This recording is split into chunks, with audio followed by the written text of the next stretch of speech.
C'est l'heure à présent du journal de l'économie avec Pauline Paccard. Bonjour Pauline. Bonjour Hélène. On va d'abord s'intéresser à cette révolution en marche dans le paysage audiovisuel français avec l'arrivée de Netflix. Et oui, il s'agit d'un service de vidéo à la demande par abonnement qui donne accès en streaming à un catalogue de films et de séries.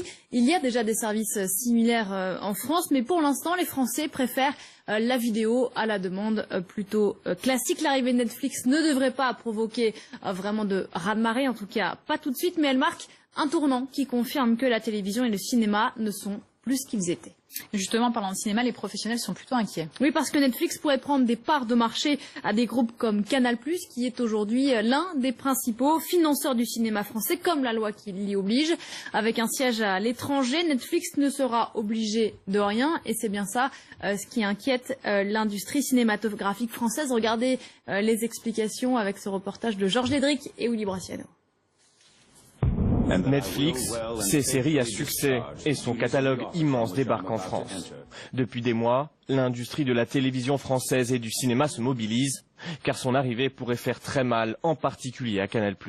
L'impact, on peut le considérer plus sur les services de SVOD qui existent déjà, dont l'un d'entre eux qui est évidemment Canal Play de Canal+, qui vont faire face à une nouvelle concurrence. Une concurrence qui inquiète producteurs et interprètes, car Canal+ est le premier financeur du cinéma français. Netflix, lui, n'aura aucune obligation de financement. Seul bémol, Netflix a déjà vendu à Canal+ les droits de sa série phare House of Cards. Orange détient ceux de Game of Thrones.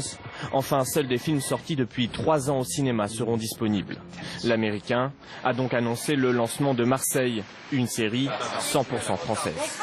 Ils s'installent aux Pays-Bas pour échapper à un certain nombre d'obligations, notamment les obligations de financement, mais ils savent bien, pour des raisons commerciales, ils ont plutôt intérêt à proposer une série française.